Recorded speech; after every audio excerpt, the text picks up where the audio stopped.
Hello everyone, welcome to Inking Your Thinking. I hope you're doing well. Today I wanted to continue my favorite list. It took me some time because I was fighting off a couple of flus, but I'm doing better now.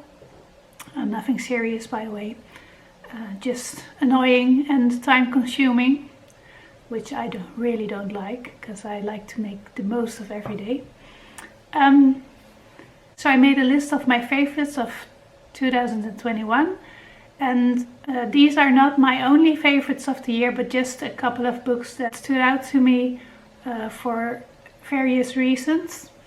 The first book might not be a surprise if you have seen any of my other videos, and that is The Woman in White by Wilkie Collins. And this was the first time that I read a Victorian book, and I was surprised about how fresh the language was, and it's just a really engrossing story with a great villain. It's suspenseful and with great characters, some characters you can root for, and a typical Victorian theme of a woman who escaped from an asylum. It's quite thick, but because it's told through different narrators, the story, the pacing is still great. Another classic author I read for the first time this year was Jane Austen. I started with Persuasion, which I loved, and then I continued with Pride and Prejudice, and I thought I might as well buy the book with all of her famous novels. It's hard for me to choose between Persuasion and Pride and Prejudice, but because Pride and Prejudice has more a light-hearted tone, and that was just what I needed at that time, I think I enjoyed Pride and Prejudice even more. And I'm really looking forward to read more of Jane Austen this year. I watched the Sense and Sensibility adaptation from the 90s when I was sick, and that made me really want to pick that one up too. Another author I read a lot of last year, which was not a new one but kind of a rediscovery, was Ruth Randall. I read 4 Randalls last year, and my favorite one was the first in the Inspector Wexford series.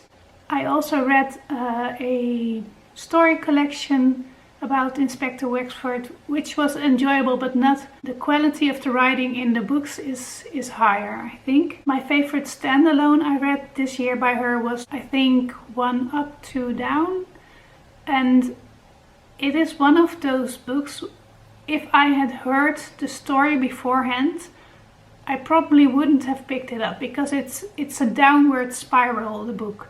So not something that would have sounded good to me, but the psychology and the writing was so good and it was so engrossing that although it's not a light story, I really enjoyed it.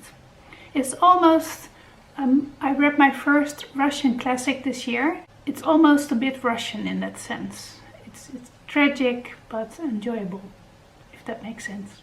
After some deliberation, I included this book on my list. It is Winter in Madrid by C.J. Samson. In the end, this was more a 4-star than a 5-star book for me, because I wasn't sure how to feel about the ending.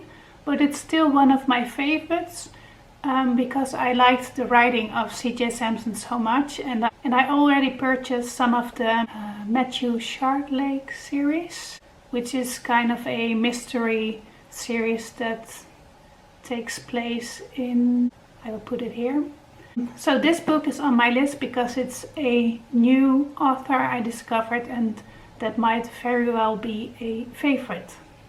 And Janelle, I want to thank you for that, and a couple of other books on my list, because great recommendations. My favorite self-development book this year was this book, Think Smarter. It's just what it says it is. It was such a great read that I immediately read it again. It's just a really concrete and practical guide to clear thinking in every situation.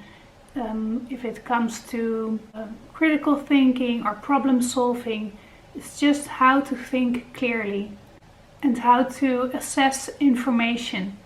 So if that's your cup of tea, I think this is the best book in that genre I've read so far. And it's a timeless one, timeless information. I like that. My favorite creative book I've read this year was, I think, Color and Light. I don't really like the cover, by the way. This is really a next level book that explains color and how it's used in art and in movies.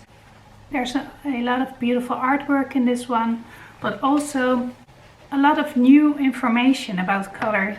Things I've never heard of before and that I think will really help me making my own artwork.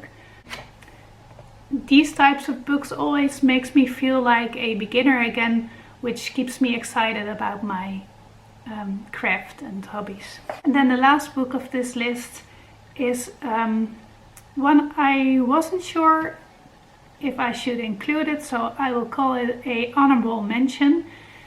This book is completely bonkers and was for me just a filler book to start with. It is 9 Perfect Strangers by Liam Moriarty, and I included it on this list because it kept me reading.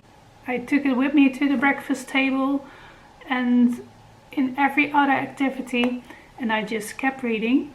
And there are some things in here I normally wouldn't enjoy reading about, drugs for instance, but I think because they aren't portrayed in a positive way.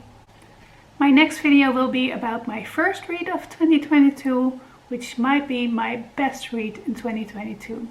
So more about that later. I hope you read some great books in January too. And what was your favorite? Feel free to chat with me in the comments, and hopefully until my next video. Bye!